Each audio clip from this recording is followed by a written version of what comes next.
जब भी मैं अपने जीवन की खुशियों को गिनता हूं, कान्हा के लिए मेरा प्यार और बढ़ जाता है। और जब भी मैं अपने जीवन के संघर्षों को गिनता हूं, कान्हा के लिए मेरा विश्वास और बढ़ जाता है।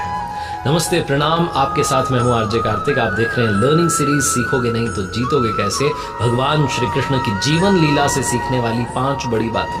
प्रभु ने जो लीलाएं रची, उनसे 5 बड़े संदेश मिलते हैं। सबसे पहला कि जीवन में कर्मों का फल सबको भोगना पड़ता है। क्या आपने कभी विचार किया कि भगवान श्री कृष्ण क्यों अपने माता पिता को 14 वर्षों तक कारागार में ही छोड़कर आ गए?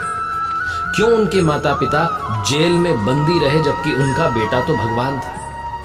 कंस को मारने के बाद में भगवान श्री कृष्ण जब कारागृह में गए और अपनी माता देवकी और पिता वासुदेव को वहां से छुड़ाया, तो माता देवकी ने प्रश्न किया कि बेटा, तुम तो भगवान हो, तुम्हारे पास में तो असीम शक्तियां हैं, फिर तुमने 14 साल तक कंस को मारने और हमें यहां से छुड़ाने की प्रतीक्षा क्यों की? तो भगवान श्री कृष्ण ने कहा कि माते क्षमा करें, क्या आपने मुझे पिछले जन्म में 14 साल के लिए वनवास नहीं भेजा था? तो माता देवकी आश्चर्यचकित हो गई। उन्होंने कहा, बेटा, ये कैसे संभव है? तो भगवान श्री कृष्ण ने याद दिलाया कि पिछले जन्म में आप माता कैकेयी थी और आपके पति राजा दशरथ थे। माता देवकी ने और आश्चर्य से पूछा कि फिर महारानी कौशल्या कौन थी? भगवान श्री कृष्ण ने कहा कि वही तो इस जन्म में मेरी माता यशोदा है। 14 साल तक जिनको पिछले जीवन में मां के प्यार से वंचित रहना पड़ा, वो प्यार उन्हें इस जन्म में मिला है। हर प्राणी को इस मृत्यु लोक में अपने कर्मों का फल भोगना ही पड़ता है। इस बात को याद रखिएगा। दूसरी बड़ी बात जो हमें समझ लेनी चाहिए कि प्रभु वो करते हैं जो हम नहीं कर सकते। दुर्योधन सभी पांडवों को मार देना चाहता था। उसने लाक्षागृह में पांडवों को मारने की योजना बनाई थी और लाक्षागृह के उस षड्यंत्र से बचकर के पांडव निकल गए थे और वेश बदल करके वो जंगल में रह रहे थे। उस समय राजा द्रुपद ने अपनी बिटिया, अपनी बेटी राजकुमारी द्रौपदी का स्वयंवर रखा और इस आयोजन में पांडव भी ब्राह्मण के वेश में वहां पहुंच गए। उस स्वयंवर में भगवान श्री कृष्ण भी वहां थे और ब्राह्मणों के रूप में जब पांडव आए तो भगवान श्री कृष्ण ने उन्हें पहचान लिया। स्वयंवर में शर्त रखी गई थी कि योद्धा को भूमि पर जो रखा हुआ है पात्र, उसमें जो पानी भरा हुआ है, उस पानी में देख करके जो छत पर घूम रही है मछली, उसकी आंख पर निशाना लगाना। जो योद्धा ये शर्त पूरी कर देगा, उससे द्रौपदी का विवाह तय होना था। और जब अर्जुन इस प्रतियोगिता में शामिल होने पहुंचे तो भगवान श्री कृष्ण ने उन्हें समझाया कि मछली की आंख में निशाना कैसे लगाना है। पूरी की पूरी विधि जो है भगवान श्री कृष्ण ने अर्जुन को समझा दी। तो अर्जुन ने हंस करके कहा कि अगर सब कुछ मुझे ही करना है तो आपकी क्या आवश्यकता है? भगवान श्री कृष्ण ने कहा कि तुम सिर्फ वो करो जो तुम्हारे वश में है और मैं वो करूंगा जो तुम्हारे वश में नहीं है। अर्जुन ने कहा, वो क्या है? तो भगवान ने कहा कि मैं हिलते हुए पानी को स्थिर कर दूंगा ताकि तुम्हें निशाना लगाने में परेशानी ना हो। तुम सिर्फ बेहतर से बेहतर करने का प्रयास करना। अर्जुन ने वही किया और मछली की आंख में निशाना लगा दिया। हमें बेहतर से बेहतर प्रयास करने चाहिए और याद रखना चाहिए कि प्रभु वो करते हैं जो हम नहीं कर सकते। कुछ फैक्टर्स हमारे हाथ में नहीं है, उनको प्रभु के ऊपर छोड़ देना चाहिए। अगर आपकी भक्ति सच्ची है तो वो भी हो जाएगा जो आपको इम्पॉसिबल लगता है। तीसरी बड़ी बात जो हमें सीख लेनी चाहिए कि प्रभु की भक्ति निश्चल होती है, निष्कपट होती है, असीम प्रेम और असीम श्रद्धा से होती है। कहीं भी मन में कोई छल कपट नहीं होना चाहिए। प्रभु के लिए असीम श्रद्धा होनी चाहिए। भगवान श्री कृष्ण के बारे में जब दुनिया में चर्चा होती थी, ब्रह्मांड में चर्चा होती थी, लोग कहते थे कि इनका सबसे बड़ा भक्त कौन है? तो एक ही उत्तर मिलता था, राधा रानी सबसे बड़ी भक्त है भगवान श्री कृष्ण की। हर कोई इस बात से सहमत था, लेकिन नारद जी को लगता था कि ये बात सही नहीं है। नारद जी को लगता था कि मैं सबसे बड़ा भक्त हूँ, राधा रानी कैसे सबसे बड़ी भक्त हो सकती है? तो एक बार नारद जी भगवान श्री कृष्ण से मिलने के लिए द्वारकापुरी पहुंचे और जैसे ही नारद जी को आता हुआ देखा तो भगवान श्री कृष्ण ने अपना सिर पकड़ करके बैठ गए और सिर पकड़ा हुआ था। जैसे ही नारद जी उन्होंने प्रणाम किया और पूछा कि आपने सिर क्यों पकड़ा हुआ है? तो भगवान श्री कृष्ण ने कहा कि आज सिर में बहुत पीड़ा हो रही है, बहुत दर्द हो रहा है। तो नारद जी ने पूछा कि क्या उपाय है, कैसे ठीक हो सकता है? तो प्रभु ने कहा कि मेरा सबसे बड़ा भक्त, मेरा परम भक्त जो है, अगर वो अपने चरण धोकर के जो पानी, जो चरण अमृत है मुझे पिला देता है तो मेरा सिर दर्द ठीक हो जाएगा। अब नारद जी जो है चक्कर में पड़ गए। उन्हें लगा कि मैं सबसे बड़ा कृष्ण भक्त तो हूँ, प्रभु भक्त तो हूँ, लेकिन मैं अपने पैर धोकर के, चरण धोकर के, वो जो पानी है, वो जो चरण अमृत है, अगर प्रभु को पिलाऊंगा तो मुझे नरक जाने का पाप मिलेगा। फिर उन्होंने सोचा कि राधा जी भी अपने आप को भगवान श्री कृष्ण का सबसे बड़ा भक्त मानती हैं। तो प्रभु से आज्ञा लेकर के वो राधा रानी के महल में गए और उन्हें बताया कि प्रभु के सिर में पीड़ा हो रही है।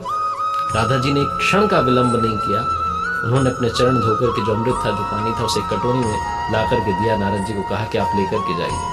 मुनिवर, मैं नहीं जानती कि मैं भगवान श्री कृष्ण की कितनी बड़ी भक्त हूँ, लेकिन मैं अपने प्रभु को पीड़ा में नहीं देख सकती।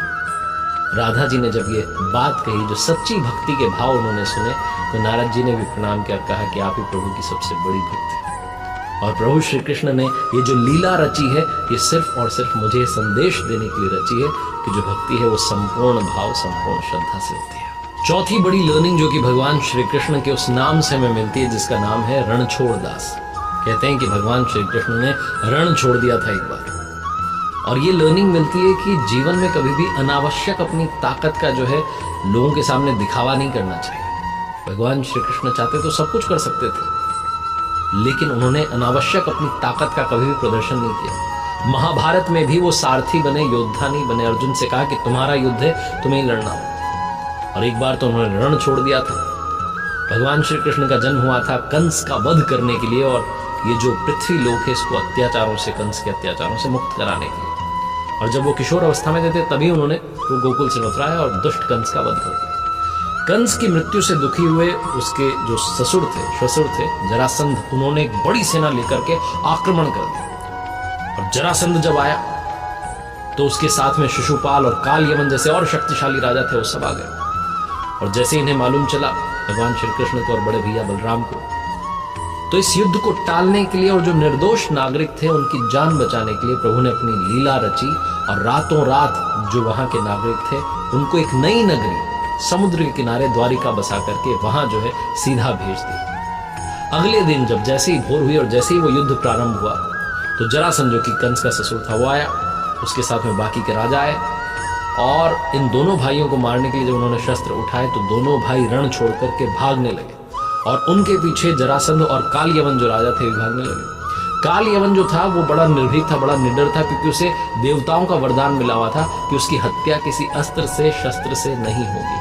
ऐसे में से लग रहा था कि उसे तो कोई मार ही नहीं पाएगा। तो भगवान श्री कृष्ण का पीछा करते करते एक गुफा में जा पहुंचे। उस गुफा में राजा मुचुकुंद जो है वो सोए हुए थे, जिन्हें इंद्रदेव ने वरदान दिया हुआ था कि जो भी इनको उठाएगा, अगर नींद में इनको जो है इनके व्यवधान डालेगा, तो व्यवधान जैसे ही डालेगा, और जिसने भी इनको उठाया, नींद से जगाया बेवजह, उसको जैसे ही देखेंगे वो जल करके भस्म हो जाए। तो भगवान श्री कृष्ण ने वहां अपनी दूसरी लीला रची। जो मुचुकुंद सोए हुए थे उनके ऊपर भगवान श्री कृष्ण ने अपना पीताम्बर डाल दिया और खुद छुप करके बैठ गए। काल यवन जैसे ही वहां पहुंचा तो उसे लगा कि भगवान श्री कृष्ण जो है सोए हुए, तो उठाने के लिए उसने एक लात मारी, और जैसे ही निद्रा खुली राजा मुचुकुंद की, उन्होंने जैसे ही देखा काल यवन को, इंद्रदेव का वरदान था, काल यवन जल करके भस्म हो गया। और उसके बाद राजा मुचुकुंद को भगवान ने अपने चतुर्भुज रूप में दर्शन दिया और मोक्ष का उनको वरदान दे दिया। जो जरासंध था उसको भी उन्होंने भीम के द्वारा उसका वध करवाया। तो भगवान श्री कृष्ण ने यहाँ पर 2-3 बातें और समझाई कि देवताओं के वरदान का भी उन्होंने मान रखा, और युद्ध से भाग करके उन्होंने बताया कि निर्दोष नागरिकों की भी जान बचाई जा सकती है, और बेवजह अनावश्यक अपनी ताकत का प्रदर्शन नहीं करना चाहिए।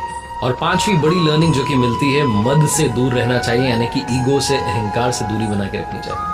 भगवान श्री कृष्ण की एक रानी जिनका नाम था सत्यभामा, और भगवान श्री कृष्ण एक बार उनके साथ सिंहासन पर विराजमान थे, और उनके आसपास ही गरुड़ जी थे, सुदर्शन चक्र था, बहुत तेज जो है दिखाई पड़ रहा था।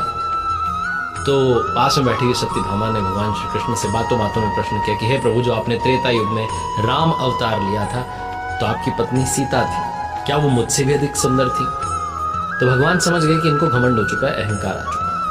तब गरुड़ जी ने कहा कि प्रभु, क्या कोई मुझसे भी तेज उड़ सकता है, तीव्र उड़ सकता है? सुदर्शन चक्र भी चुप नहीं रहा। उसने कहा कि प्रभु, क्या मैंने आपको इतने युद्धों में विजय दिलाई है, क्या मुझसे भी कोई शक्तिशाली है? तो भगवान श्री कृष्ण तो समझ गए कि तीनों को जो है अहंकार हो चुका है। तो उन्होंने कहा कि एक काम कीजिए, आप हनुमान जी के पास जाइए और उनसे कहना कि उनके जो प्रभु हैं श्री राम और माता सीता, वो प्रतीक्षा कर रहे हैं। इसके बाद प्रभु ने सत्यभामा जो रानी थी उनसे कहा कि आप माता सीता के रूप में तैयार रहिए, और स्वयं उन्होंने प्रभु श्री राम का अवतार ले लिया। और सुदर्शन चक्र से कहा कि आप जो द्वार है, मुख्य द्वार, वहां पर पहरा दीजिएगा, बिना मेरी आज्ञा के कोई भी प्रवेश नहीं करना चाहिए। जब गरुड़ जी पहुंचे हनुमान जी के पास और उनसे कहा कि प्रभु का संदेशा है, प्रभु श्री राम माता सीता आपकी प्रतीक्षा कर रहे हैं, तो हनुमान जी ने कहा गरुड़ जी को कि आप चलिए, मैं आता हूँ। अब गरुड़ जी को लग रहा था कि वृद्ध हो गए, ये कहाँ आएंगे मुझसे पहले, मैं ही पहले पहुंचूंगा। तो जैसे ही वो पहुंचे तो जाकर के देखा कि हनुमान जी तो उनसे पहले ही द्वारका में पहुंच चुके हैं और प्रभु श्री राम के चरणों में बैठे। गरुड़ जी का जो घमंड था टूट गया। तो प्रभु ने पूछा हनुमान जी से कि तुम महल में प्रवेश कैसे कर पाए, क्या आपको मुख्य द्वार पर सुदर्शन चक्र ने रोका नहीं? तो हनुमान जी ने अपने मुंह में से सुदर्शन चक्र निकाला और कहा कि ये मुझे अंदर आते समय रोक रहा था, लेकिन मैंने इसे अपने मुख में रख लिया।